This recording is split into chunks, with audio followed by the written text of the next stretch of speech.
listeners, friends, and, well, maybe even some family, who knows. And welcome to the Voices of Legacy, where we're honored to have and welcome Miss Lashanna Alfred. Hopefully I'm pronouncing the name correctly. Yes. Yes, good. A distinguished licensed independent social worker, a trauma therapist, and certified EMDR consultant. We're going to explain exactly what that is, with a mission to empower individuals to overcome limiting beliefs and unlock their full potential. Amen, Sister Lashanna. I was expecting amen from that. With 5 books, 5-time author, and counting, I'm expecting, an adjunct professor, empowering coach. She specializes in relational trauma, emotional resilience, and confidence building. I might need some of your services. Offering transformative programs and workshops that blend personal experience with professional expertise. Her passion for helping others, and I feel you right there.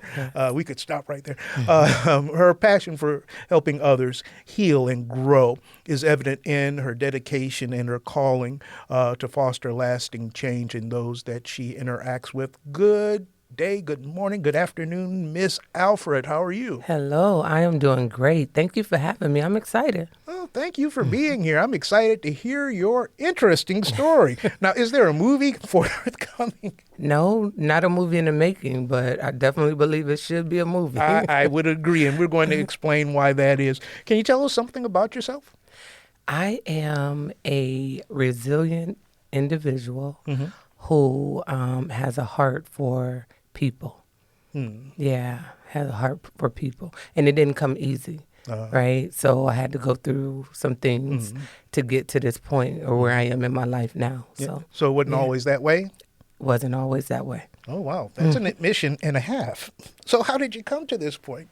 Yeah, so I am born and raised in Toledo, Ohio. Oh, okay. And my mom and dad both was murdered when I was younger. Oh, my goodness. And so that impacted me in ways that I didn't realize until I became an adult. And so I literally lived my life as if it was me against the world. Wow. And so I did what I wanted to do. I was raised by my grandmother and my uncles. And so they were there with me throughout, my life, teaching me life lessons that probably wasn't conducive to where I actually wanted to go in life. So where I was raised, it was drugs, violence, sex, and all of that. And ultimately, it landed me in prison in a different country. Oh, wow. What country was that? I was in Trinidad and Tobago. Wow. Yeah. And not only were you in prison, but you had a little present in prison. Yes, I was actually pregnant. Oh, my goodness. Yes, I was actually pregnant and delivered my baby there. And that was an experience because they didn't care that I was delivering the baby. They still reminded me that I was still a prisoner, right? Oh, wow. So my hands was handcuffed to the bed. Wow. And the officer, Oh, my goodness. yeah, while I was there delivering a baby. Now, which book is this in? This is in Behind Bars, A Chance to Change. And so I wrote that book because I realized once I was physically behind bars, I was mentally behind bars before I was ever physically. And so helping other individuals identify those mental bars that we find ourselves in that can keep us stuck in relationships, on jobs that, we don't like. And so that's that first book, Behind Bars, A Chance to Change. Wow.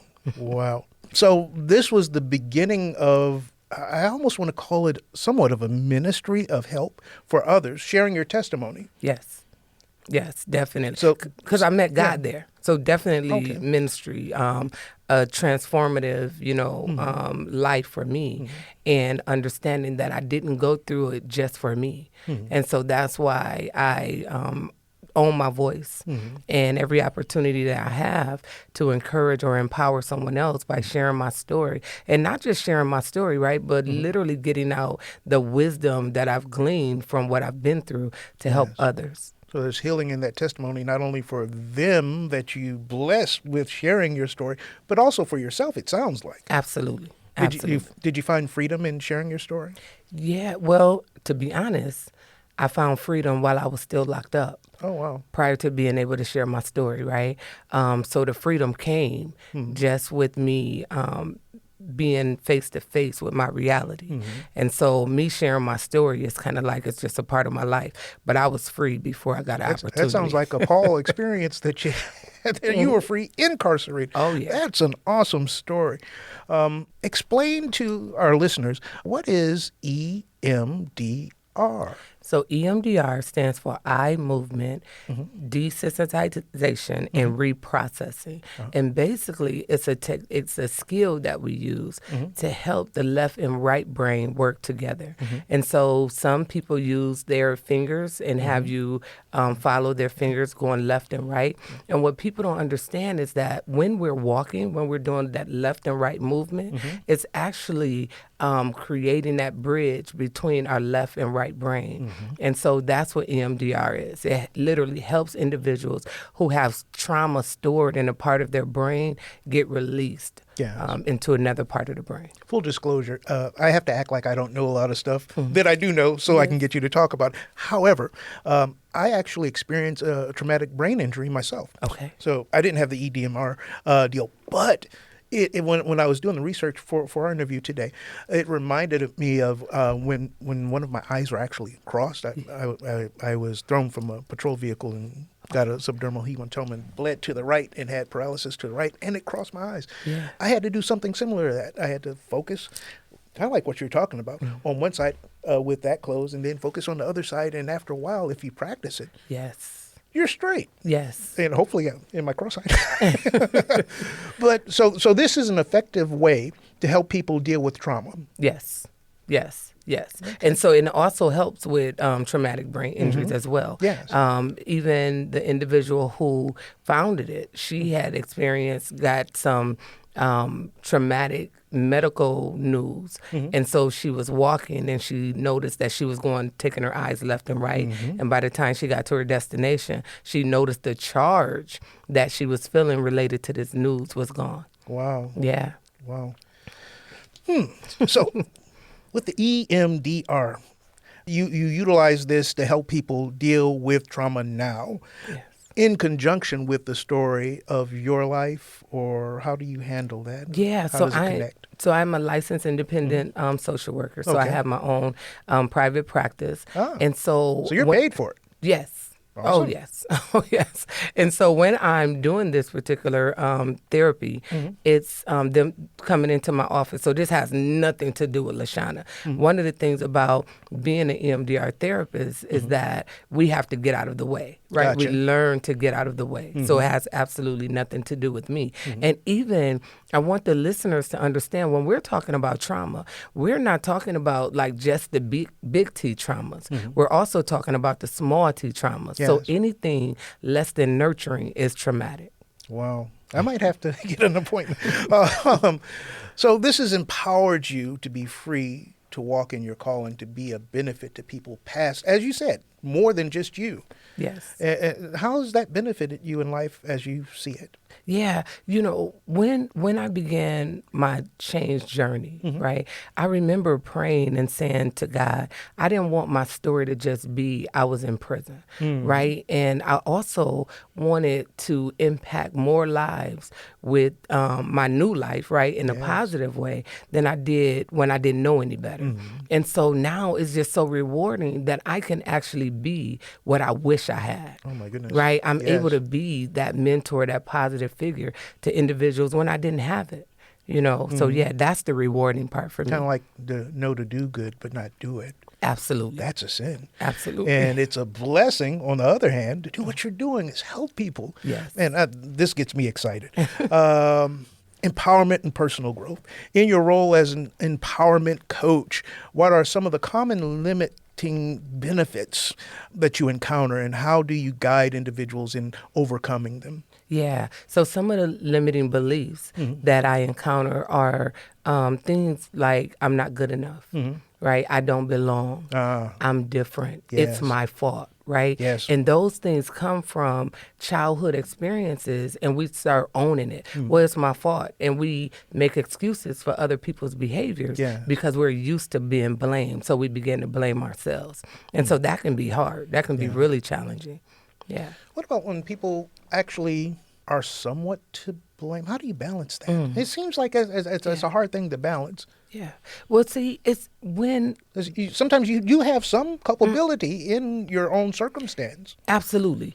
But then so as a therapist, I trace it back to see where did this come from. So a lot of times we think that's just in the past. But what I help people understand is how the past is showing up presently. Yes. Right. And so just say a child who was received less nurturing, right? And so they don't quite know how to manage their emotions. Yeah. And so they become angry. So now as an adult, we see this 20, 30, 40-year-old who's being more physically violent. And we can look at that like they should know better. Yeah. But when we're talking about the brain and how the brain processes information, if that's how I know how to survive, that's how I know how to survive, whether I'm 30, 40, 50. And so me being able to help them go back and trace it and see how what they've been through in the past is showing up presently, that's how we bridge that Kind gap. of deprogramming, reprogramming. Yes. If that makes sense. That sounds about right. Wow. I almost feel like I'm going to have to pay you when we're done with this. Community engagement. You've been involved in, a lot of initiatives, fashion shows aimed at the mental wellness. Could you tell us more about the events and their significance to what it is that you do? Absolutely. So I do a yearly event entitled The Unveiling. So The Unveiling is Lashanna taking counseling to the stage. So I know a lot of people is not going to come into a counselor's office, right? So this is my way of creating a platform where individuals feel like they're having fun, right? They don't feel isolated, singled out. And so this Under year, the spotlight. right? Yeah. So in 2024, we actually had a men's panel. So men talking about the impact mental health has had on them. I had other therapists, male therapists, who came and shared their story. And so every year, it's about creating a space for people to feel free with being their authentic self. Yes. Man, that sounds awesome. That sounds awesome. The educational contributions that you've made have been considerable as an adjunct professor. How do you integrate your professional experience into your teaching, and what do you hope your students take away from your courses and even your experience? Yeah. And so I graduated with my master's at the University of Toledo. And here's an interesting story. My parole officer told me I would be a good social worker. So nobody in my family went to college, none of that. And then even as my parole officer was introducing me to that, I'm thinking I probably needed a social worker when I was younger, right? And so that's how I actually got into getting my own degree. And so after that, I began to teach as an adjunct professor at the University of Toledo in 2011 and have been, teaching since. And so one of the takeaways because I teach social workers, and many social workers go into that field because they've experienced some things. And so really helping them embrace their authentic self as they're going into the field. And so in blending that, what I've been through, so they understand, like, it doesn't matter where you come from, right? It doesn't matter how you start. It really matters how you end, right? Yeah. So you enjoy teaching? Absolutely. Yeah. Absolutely. I'm in my zone.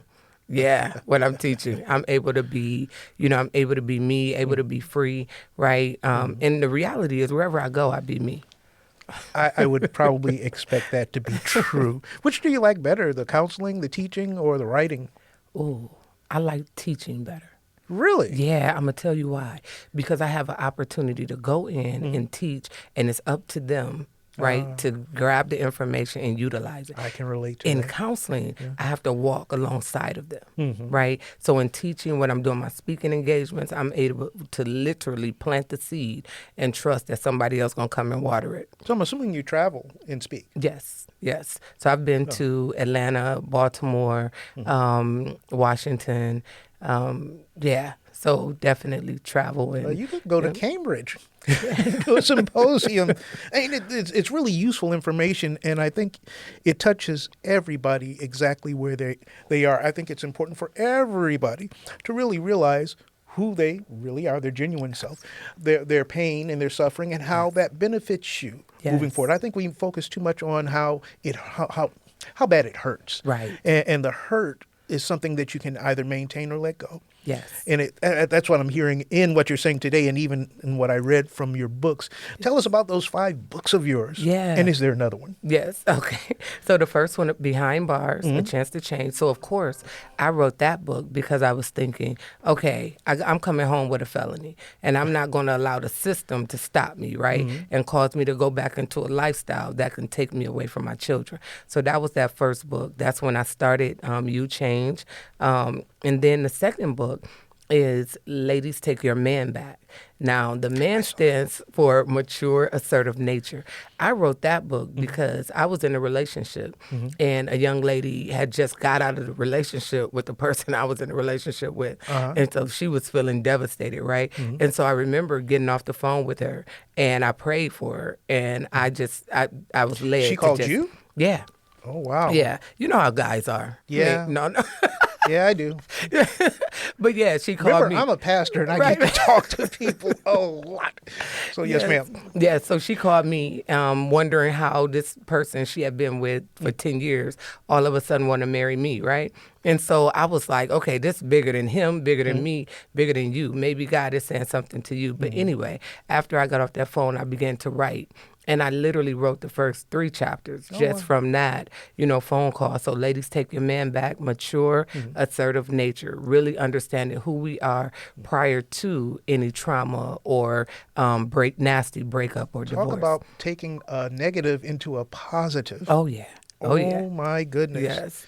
So that's Ladies Wow. Take Your Man Back. Then The Power of Perception, Healing from the Inside Out. As a therapist, I realized that individuals was looking for their healing outside of them. Yes. And so that book helps them really identify the internal things that needs to change in order for them to receive their healing. Okay. And then the 4th book is Justice Wears a Dress, The Power of a Woman's Voice. And so that was inspired through Trayvon Martin's mom. And so when we looked at all the unarmed Black men who was being murdered, I was not focused so much on that as much as I was focused on the women who was crying out, for change. And so that one, Justice Wears a Dress, The Power of a Woman's Voice, and helping women own their voice, right? And not be silent when it's concerning things about us, right? Yeah. Our bodies, whatever. Just to open open your mouth and own your voice. Don't be afraid. Don't be afraid. Yeah.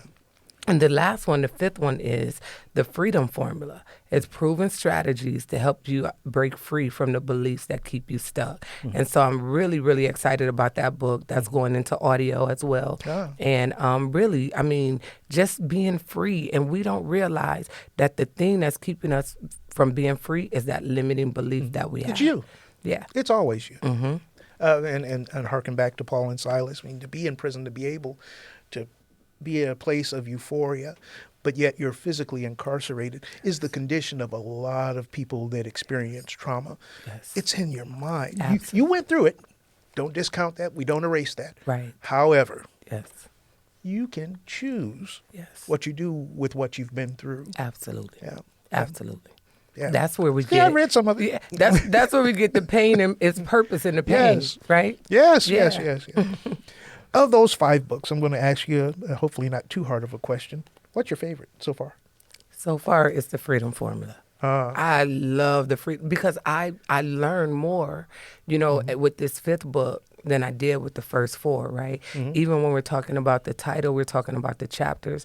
You can literally open a book and see like full word picture. So I have one of the chapters is goal setting. Is that the one that has the interaction where you can write in it?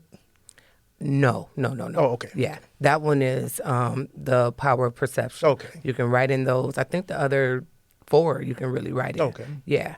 But this one here, you can go to it and see it has mindfulness techniques and different things. It tells stories of individuals who have actually experienced feeling trapped, feeling stuck, and how they got the courage to move forward and do something different. Yeah. So it's other stories of other people Yes. and how they.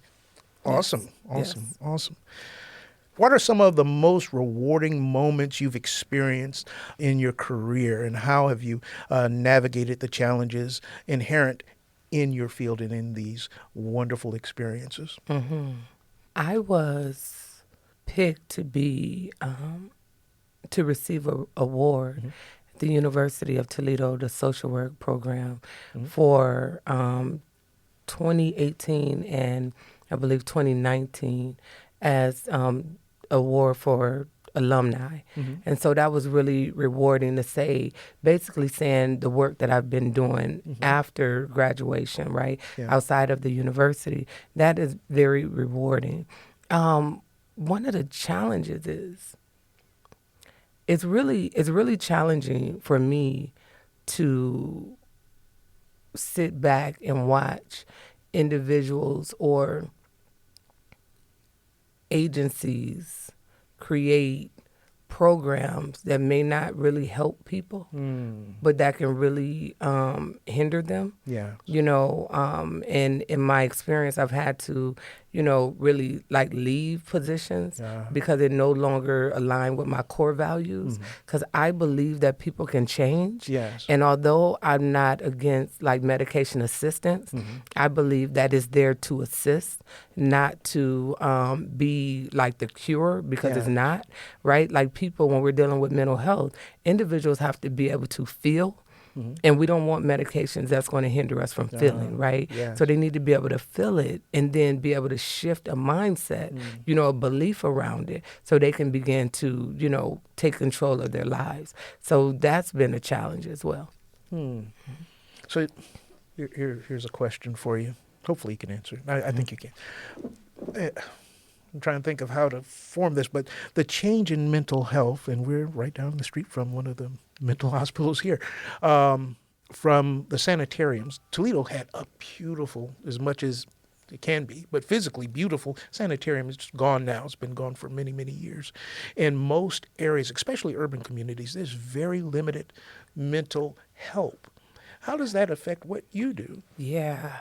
And it sounds like you're thinking along the same lines. It seems as though there's a thought to maintain the status quo. Yeah. But what about the cure? Right. It's really unfortunate, right? Because again, there's a lot of programs popping up, right? Yes. But there is minimum access to what individuals actually need, right? And so, and it's a lot of bureaucratic things that's in place that can block people from getting the help as well. And so if I have a mom calling in about their older, like adult child, it's really little I can do because the adult child has to be willing to receive the help, even if they're mentally incapable, of really asking for it. Outside of, pink slipping and that type of thing, we have individuals who's able to come to our office and pretend like, oh, no, everything is okay. But their mom is like, no, I'm seeing what's going on at home. But we have to go off of what the actual individual is saying. And so it's a lot of blockage there as well. And it's so hard to get someone actually committed to some type of mental health help. It's very hard. And I can relate to that. Looking forward, looking ahead, what projects and initiatives are you most excited about? I heard about the book that's soon to come, or is it already out, the fifth one? The fifth one, I think you said. The fifth one is out. But you're getting ready to do the audio. Yes. Okay, or at least release it. Yes. How do you envision some of the initiatives and projects that you have, the impact in the community, and what do we have to look forward to? Yeah, so April 4th, I believe, April 4th or 5th, we're having a gala. It's a mental health gala, and it's minority women-led agencies, behavioral health agencies in the city of Toledo. And I'm really excited about that. And it's really, really highlighting the actual individuals who are actually providing help. So that's what this gala is for, designed to target individuals who are actually in the mental health field, providing help and really honoring them, supporting them, letting them know that the work that they do is important. And so, and then in May, I'll be doing the unveiling. And so that is for the community, individuals who know that they have a hard time, being their authentic self and coming out and just being able to hear and see an empowerment, event. That sounds exciting. Looking forward to that. For those listening who may be struggling with trauma and seeking personal growth, what advice would you offer a person that's in the middle of potentially a crisis or not dealing with some past trauma that's affecting their life now? Yeah. The advice I would offer them now is to seek professional help. And I don't just say that because I'm a therapist, right? I say that because so often we suffer in silence, Yes. and Internalize. internalize Yeah. things. And then we're looking for the people around us to help us who's not even equipped to help us, right? Like our spouses, our family members, parents. They may not even be equipped to help us. So I would say to a listener, that may be struggling and really trying to move forward, to seek help. And then if they don't want to, they're not quite ready to go into someone's office, get a book, right? Yeah. Get a book and journal. Start writing Yes. down. Do some mindfulness meditation. Really allowing yourself to get real with what's actually happened, what has actually happened in your life, and stop, masking it. If it hurt, it hurt. Yeah. It's okay, right? Don't it's put a okay. Band-Aid over a bullet Yeah, hole. exactly. Yeah, and don't pretend. If Yeah. it don't feel good, say that. Yes. Last question of the day. What do you think Miss Alfred's legacy is, and what would you like for it to be? That's a nice question. I like that. Let's see. What do I think it is now? I believe. It's As you're thinking, I'll say, I really enjoyed it. I just summarized, skimmed over your stuff. I'm like, I got to read these books and give them to somebody. They're really good. Thank you. And that's Thank awesome you. legacy, but go ahead. Yeah, I believe it's one of, resilience, triumph, freedom, Wow. right, and empowerment. But the core of it is God, right? Like I really would not be who I am outside of who I am in Christ. Amen. That's it, right? Awesome. And I believe that's what it is now. And I don't know if I would want it to change too much, Oh, right? so if you Yeah. had it, do it over again. Oh my goodness. I Wow. would it's I don't think it when I look back, right? I'm talking about even my prison experience. Like I needed that because if outside of that, I would still be stuck. I would still be thinking it was my family who was keeping me out of trouble, right? But I was in a place where my family tried to reach me and they couldn't. And God, when I say tried to reach me, they came, paid for somebody to try to get me out. And while I'm in court, they're telling me, you getting out, you getting out. And in my spirit, God said, you're not going nowhere. Because I got you. This was an assignment. Wow. And even when it was time for me, I didn't even know when I was going to be released. But I kept reading where the scripture says that my time was in God's hands. And so I trusted that. And I remember God saying to me, I'm not trying to change your situation. I'm trying to change you. And so when I say the legacy, I wouldn't change it. Every single thing that I've been through has been orchestrated to create the woman I am today. I'm good with that. That is amazing. It's beautiful. And I'm so thankful that you chose to come sit with us for just a little bit here at WGTE Public Media. Thank you again for coming. Yes, thank you for having me.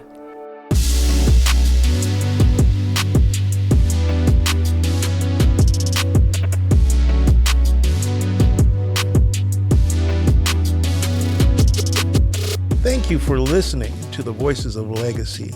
This is your friend, Pastor Carl Mitchell III, your host of this program. We want you to go to wgte.org/legacy to like, share, subscribe, and hear all of our past podcasts and our future podcasts. Be a friend and join with us in the Voices of Legacy, where you're writing your own legacy every day that you live.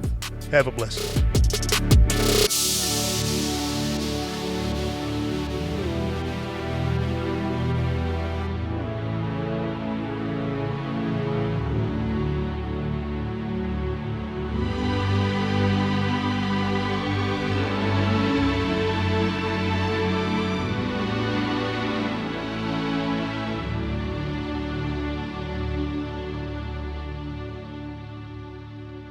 WGTE. Voices around us.